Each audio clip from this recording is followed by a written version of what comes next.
वरना अवामी action committee Gilgit Baltistan में तहरीक चलाएगी और वो तहरीक होगी 2014 के तहरीक से भी बड़ी तहरीक, उसको भूल जाएंगे। उस वक़्त माफ़ी मांगकर उस मसले को हल करने के बजाय हम हुक्मरानों से को बताएंगे कि आप आवाम का मसला हल करें। अवामी एक्शन कमेटी ने यहाँ पे मुख्तलिफ़ सियासी जमातों का और समाजी तंजीमों का एक इत्तेहाद है। अवामी एक्शन कमेटी समझती है कि मौजूदा जो सब्सिडी काटा गया है, माँ सिवाय हुक्मरानों का, ब्यूरोक्रेट का, अयाशियों के लिए आवाम के मुँह से नवाला छीनने की साजिश है। इन्होंने आवाम के लिए कुछ नहीं किया है। इतनी बड़ी बड़ी गाड़ियाँ ली है, इतने बड़े बड़े दफातर बनाए हैं, क्या ज़रूरत है?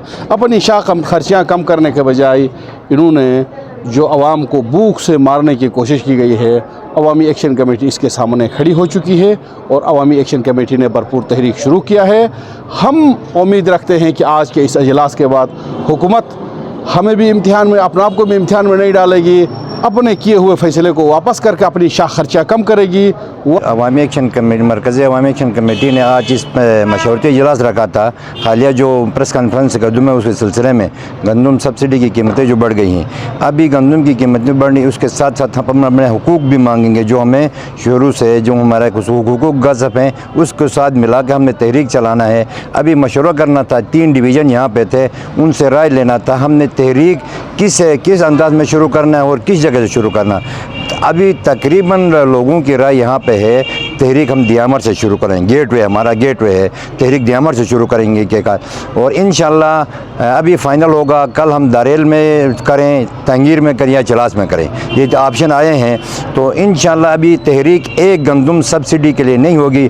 जो भी हमारे हुकूक शुरू से गज़ब हुए हैं उस सो को साथ मिला के अपने हक़ के लिए हर जगह अभी दियामर से हमने शुरू करना है। इंशाल्लाह कल से हम दियामर के दौरे पर जाएंगे और वहाँ से अपना तहरीक का आगाज़ करेंगे। अगर इस दौरान गवर्नमेंट को मतलब ये अपने नज़रिए पे, अपने प्रेस कॉन्फ्रेंस पे नज़रसानी करके उनको सारे मामलात वापस नहीं लेते हैं, तब तक हमारी वो जो है तहरीक जारी रहेगी। लास्ट हमने गिलगित, इंशाल्लाह लास्ट हमने गिलगित रखना है और गिलगित बरो तहरीक करेंगे और यहाँ से दियामर से आएंगे, हुंजनगर से आएंगे और बल्तिस्तान डिवीज़न से आएंगे। तो यहाँ पे हुकूमत के लिए बड़े मसाइल पैदा होंगे। गंदम सब्सिडी तो बहुत छोटा मसला है। अब हम गिलगित बल्तिस्तान की जो पुरानी हैसियत है, जो मुतनाज़ा हैसियत है, हम उसकी बहाली चाहते हैं। अब ये हमें ये खैरात, ये इनके जो खैरात हैं हमें नहीं चाहिए। अब हमें गिलगित बल्तिस्तान के जो मुतनाज़ा जो हैसियत है उसकी बहाली चाहिए। अब हम जो है गिलगित बल्तिस्तान की जो इंशाल्लाह जो महरूम कौम है उनके हक़ हुकूक़ के लिए लड़ेंगे। अब इंशाल्लाह हम अपने हक़ हुकूक़ लिए बग़ैर अब हम खड़े भी नहीं होंगे इंशाल्लाह। मैंने अभी चेयरमैन को भी कहा, अपने अवामी एक्शन कमेटी के तमाम ज़िम्मेदारान को भी मीटिंग में कहा है कि इंशाल्लाह हम शौक सेक्टर में भी जानदार किस्म का धरना देंगे, हम सियाचंद सेक्टर पे भी जानदार किस्म के इंशाल्लाह धरना देंगे और इंशाल्लाह हम पूरे गांचे को जाम करेंगे और इंशाल्लाह हम पूरा गिलगित बल्तिस्तान जो अवामी एक्शन कमेटी का फ़ैसला होगा हम उसके इंशाल्लाह शाना बशाना चलेंगे और इंशाल्लाह हमारे हक़ हुकूक़ मिलने तक हम सुकून से नहीं बैठेंगे। आज पाकिस्तान हमें कह रहा है कि हम 10 अरब की सब्सिडी देते हैं, तो हमारे ये जो पहाड़ों पे जो चढ़ने आते हैं लोग, वहाँ से कोहे पैमा आते हैं, एक जो कोहे पैमा है उसे 8-8, 10-10 हज़ार डॉलर लेते हैं। हमारे दरियाओं की पानी की रॉयल्टी हमें नहीं मिल रही, हमें टूरिज़म की रॉयल्टी नहीं मिल रही, हमें हमारे ज़मीनों पर कब्ज़े हो रहे हैं, हमारे यहाँ पर जो है गैर मुकामी अफराद का राज है।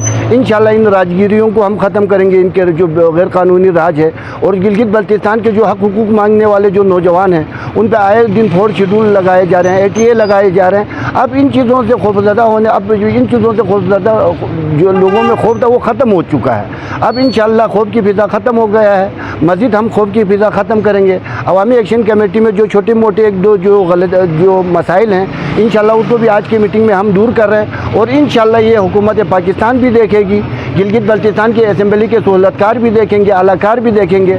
जो हक़ हाकिमियत का नारा मारते थे, जो हक़ मिल्कियत का नारा लगाते थे, वो आज मंजर से गायब है। इंशाल्लाह इनको सबक सिखाने का वक्त आ चुका है। अब इंशाल्लाह गिलगित बल्तिस्तान मुत्तहिद होकर पैगाम देगी कि कि हमें जो है हमारी अपनी पोजीशन की बहाली चाहिए, हमारे जो मुतनाज़िया हैसियत है उसकी हमें बहाली चाहिए। अब गंदम सब्सिडी के पीछे हम इनके पीछे नहीं भागेंगे, अब इंशाल्लाह हम अपने मुतनाज़िया हैसियत की बहाली के पीछे भागेंगे। हुकूमत से हम स्टार्ट ले लेंगे करके आज काबीना इजलास में ये हमने तय किया है।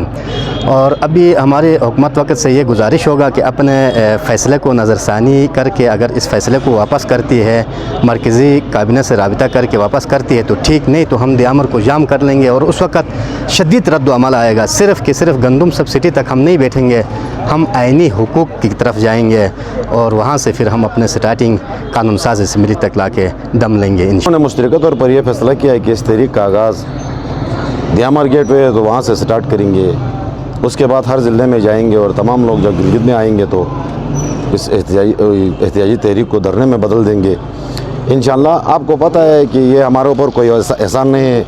हमारी ज़मीन जो चाइना को दी गई है उसके अल्टरनेट हमें ज़मीन नहीं दी गई है। 1971 में तुर्तिक समेत 14 देहात हमारे दिए गए हैं, हमसे पूछे बगैर उन्होंने खाली करके पीछे हटे।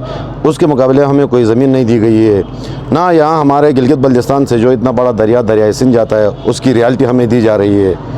ये हमें कोई खैरात के तौर पर नहीं दे रहे हैं। दूसरे ये चाल चल रहे हैं कि यहाँ के मादनियात कब्ज़े में ले लें, यहाँ के जंगलात कब्ज़े में ले लें, यहाँ की प्रॉपर्टी पब्लिक प्रॉपर्टी जो है वो प्रॉपर्टी हमें पाकिस्तान ने नहीं दी है या हिंदुस्तान ने नहीं दी है। ये महाराजा की ख़रीदी हुई ज़मीन थी, उसने अपने बेटे के पैदाइश पर ये तमाम जहाँ जहाँ लोग आबाद हैं, पहाड़ के चोटी से दरिया की तराई तक जहाँ लोगों को उसने गिफ्ट की है ये ज़मीन उसने हमें दी है। हम अभी इस ज़मीन के मालिक हैं। इस ज़मीन के मालिक पाकिस्तान ने किसी से जंग से हासिल नहीं किया या हिंदुस्तान ने किसी से जंग करके हासिल नहीं की है। ये ज़मीन रियासत जम्मू कश्मीर गिलगित बल्तिस्तान के लोगों की है। जो जहाँ बसता है वहाँ के एरिए की ज़मीन वहाँ के लोगों की है। तो अभी हुकूमत पाकिस्तान इसको अपने कब्ज़े में लेना चाहती है। यहाँ के जंगलात, यहाँ के मादनियात, यहाँ के दरिया, यहाँ के डैम, यहाँ की नौकरियों की हद तक भी अभी बात आ गई है। आप जानते हैं कि यहाँ कोई प्राइवेट सेक्टर नहीं है, प्राइवेट सेक्टर में कोई नौकरी नहीं है। यहाँ बिजली का निज़ाम दुरुस्त नहीं है, यहाँ पानी का निज़ाम दुरुस्त नहीं है, यहाँ रोड का निज़ाम दुरुस्त नहीं है, यहाँ नौजवान बेरोज़गार हैं। इन सब को स्ट्रीम लाइन पर लाने के लिए तो इक़दाम नहीं हो रहे हैं, अलबत्ता यहाँ के वसाइल को लूटने के लिए ज़ोर शोर से काम जारी है, जिसकी यहाँ के अवाम शदीद मज़म्मत करते हैं। इस तहरीक का मकसद ये है कि न सिर्फ सब्सिडी हासिल किया जाए बल्कि स्टेट सब्जेक्ट रूल को भी बहाल कराएंगे। मेंबरान असम्बली, आपको पता है कि हुकूमत पाकिस्तान ने जो अपने मनपसंद लोगों को यहाँ भर्ती किया है, तो ये इलेक्शन तो नहीं होते हैं, आप सब जानते हैं कि यहाँ मनपसंद लोगों को भर्ती किया जा रहा है। लाकर उस वक्त कमेटियाँ बनाई जाती हैं, साजिश के तहत लोगों को असम्बली में लाया जाता है और उनको मुख्तलिफ वफाक से जो आर्डर दिए जाते हैं उन पर साइन कराया जाता है। आज के जो इस आर्डर जो सब्सिडी के जो आर्डर हो गई है उसके लिए तमाम हुक्मरान और तमाम मेंबरान असम्बली सहूलतकारी का किरदार अदा करते हैं, जिसकी गिलगित बल्तिस्तान की आवाम भरपूर मजम्मत करती है। इनको हम सहूलतकारी करने नहीं देंगे और इनका हम जवाब रोड पे देंगे। अगर ये अवामी नुमाइंदे हैं तो रोड पे आकर हम हमारे साथ अवाम का मुकाबला करें।